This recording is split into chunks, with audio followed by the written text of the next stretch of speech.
우리 업계에서 가장 불쌍한 엄마가 중3, 중1, 네. 초육. 따님이 이과입니까, 문과입니까? 문과입니다. 문과죠. 그러면 상당히 우울합니다. 왜냐하면 지금 학생부를 적어주는 업무의 양이 워낙 차이가 커서 적극적으로 건의를 해야 되겠는 거예요. 아무도 제 말에 귀를 기울이지 않습니다. 제가 좀 기울이 들어가겠습니다, 네. 선생님. 네. 당선되셔서 그래 주시죠. 교육위원회로 가시기 바랍니다. 예. 예, 우리 종로에 거주하시는 고1 여학생을 둔 그 학부형이십니다. 우리 양민아 학부형님 모셨습니다. 예. 안녕하세요. 종로에 사는 고1 학생을 둔 양민아라고 합니다. 이번에 문이과 통합 수능이 치러졌잖아요. 거기다가 또 듣기에는 불수능이었다고 하는데 문과생과 이과생 애들한테 각각 어떤 이점들이 좀 있을 것인지. 좀 더 리얼한 답변을 위해서 따님이 이과입니까, 문과입니까? 문과입니다. 문과죠. 그러면 상당히 우울합니다. 왜냐하면 이번 문이과 통합형 수능이긴 하지만 문과가 나눠져 있거든요. 네, 수학 가지고 확률과 통계, 미적분, 기하가 있는데 네. 이과는 미적과 기하고 문과는 확통인데 네. 확통을 아무리 잘 봐도 미적분보다 성적이 안 나옵니다. 맞아요. 그래서 근본적으로 이 제도는 문과생에게 불리한 제도고요. 또 더군다나 올해 같은 경우는 과학 탐구를 이과 애들이 보는데 어려웠어요. 어려운 표준 점수가 올라가거든요. 그래서 문과 애들이 또 불리해지는. 그래서 이번에는 불수능에다가 문과 분리. 근데 이것이 내년도 이어질 거예요. 내후년도 이어질. 그러니까 이 제도가 존속하는 한 문과생들 분리는 이어질 것이기 때문에 전 개인적인 소견으로는 없어져야 된다, 이거는. 그 문이과 통합형 수능은 하루빨리 없애는 것이 답이다라고 생각하고 있습니다. 그러니까요. 제가 그런 문과를 선택을 하고 이런 상황을 겪어보니까 굳이 필요가 없는 게 아니었나 싶은 생각이 드는 거예요. 사실 문과인 것도 불리하거든요. 네. 그 문성하다, 자체만으로도. 취업도 안 되고. 네네네. 두 번째, 수능도 불리하죠. 더군다나 이제 자제분 같은 경우는 따님이란 말입니다. 네네. 그러니까 삼중고를 겪게 되는 거예요. 이 제도는 없어지는 게 옳습니다.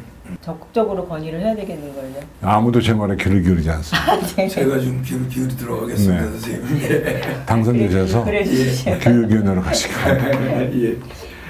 당장 내년이 아니라 내후년에 수능을 보게 되는데요. 확정적인 건 아니지만 얼마 전에 발표한 걸 보니 학종이 조금 달라지는 것 같더라고요. 저희가 지금 학교 자사고를 다니고 있는데 저희 애가 그 학교에서 학종을 대비해서 좀 뭐라 그럴까 프로그램을 좀 만들어줬어요. 학교에서. 그래서 그거를 잘 하면 너희들이 이제 학종으로 학교를 갈 수 있는 상황이 될 것이다라고 해서 학생들이나 학부형들이 이제 그거에 맞춰서 준비를 했었는데 그렇겠죠. 이번에 이제 24년도 수능 발표가 확실하게 나진 않았지만 학종이 별 의미가 없어진다라고 제가 들었습니다. 일단 올해부터 없애는 건 학종의 의미가 없어지는 건 아니고요. 네네. 단지 학종 인원수가 좀 준다.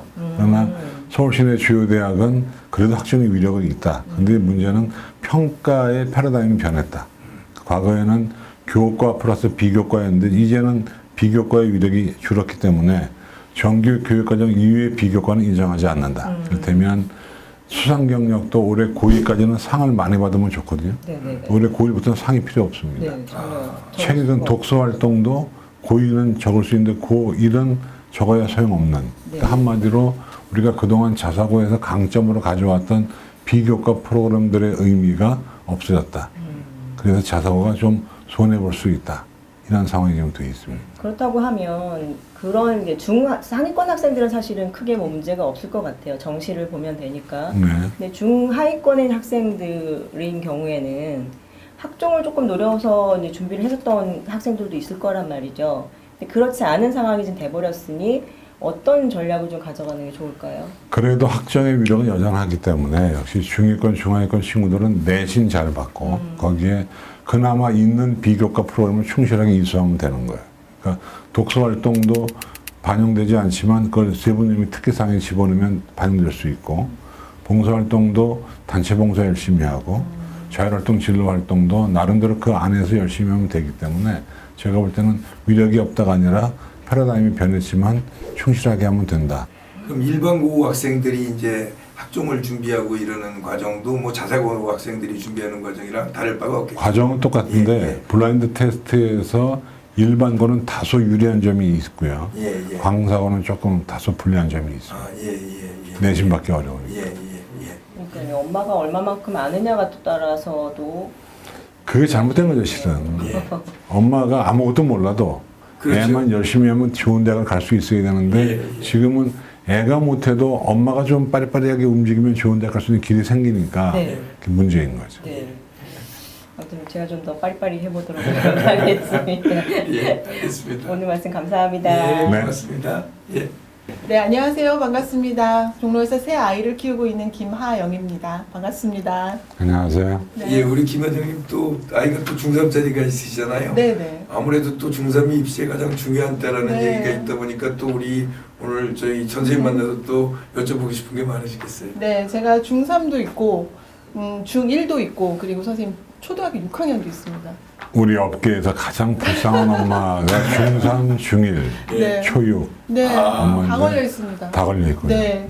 그리고 축하합니다. 일단은 중3하고 중1은 그 현행 교육과정이라든가 아니면 입시 안에서 벌어지는 일이라서 그렇죠. 그래도 뭐 그간의 정보를 가지고 엄마가 어쨌든 열심히 해보면 어떻게 될 것도 같은데 들어서 지금 아시겠지만 초6 고교 학점제가 2025년도 고1이 되는 아이들한테 이제 본격적으로 시행을 되는 상황이라서 그 부분에 있어서 엄마들이 너무 걱정이 많거든요. 안 가본 길이라서 그것을 어떻게 하면 좋은지, 그리고 그게 어떻게 입시에 그 내신 과정이 적용이 될 것인지 뭐 이런 것들에 대한 불안한 마음이 너무 큽니다, 선생님.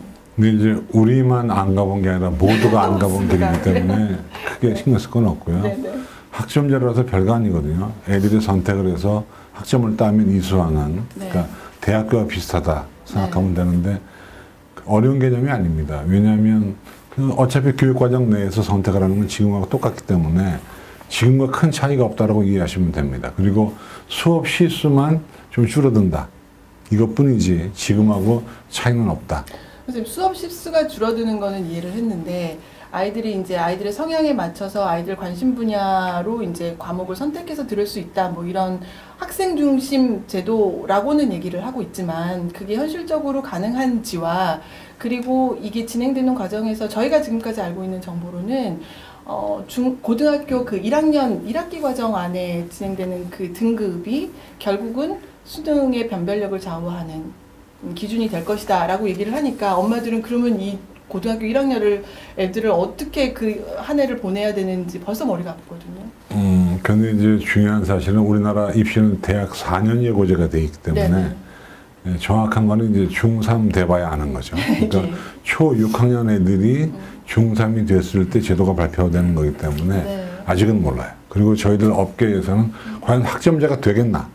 아, 그런가요? 안 될 이것도 수도 있어요. 안 될 수도 있다고 저희는 보고 있습니다. 왜냐하면 예상에 들어가는 것이고 또 네. 교원 충원이 돼야 되는 거고 또 정권 교체기에 있기 때문에 어떻게 정부가 구성되냐에 따라서 안 할 수도 있다는 것이 저희 업계에서의 얘기입니다. 그래서 저는 사실 될 거냐 말 거냐를 고민하지 말고 지금은 그저 교과 학습을 잘 시키는 게 답이다. 바보가 아닌 이상 성실하면 내신을 잘 봤습니다. 그러니까 우리 아이는 수능은 잘 나오는데 내신이 안 나와요. 이 얘기는 우리 아이는 학교 생활을 충실히 안 하고 있어요. 라는 똑같습니다. 그 내신 때문에 선생님 내신 왜 유명한 말씀 하시잖아요. 내 마음의 신. 신 네. 중의 신. 제가 제일 그렇게 유명한 섬겨라. 그런 유명한 말씀이신데 그것 때문에 특성화고를 선택하는 경우가 또 있어요. 그 사실은 특성화고라고 하는 고등학교가 수업 분위기나 이런 거를 따져볼 때 이 네. 아이 취미에 맞느냐는 것이고 네, 또 점점 대학들이 특성화고 특별전형을 줄이고 있습니다. 그래서 전형에서 그게 줄이고 있다는 말씀이시죠? 그렇죠. 그게 현명한 선택이냐 하는 것은 의문의 여지가 있다. 자, 학교는 네. 그 학교 설립 목적에 맞게 가는 것이 옳다. 특성화고에 간다는 얘기는 취업을 위해 가는 거기 때문에 네. 대학 가기 위해서 가는 것은 바로 문제가 낫다 이렇게 보고 있습니다.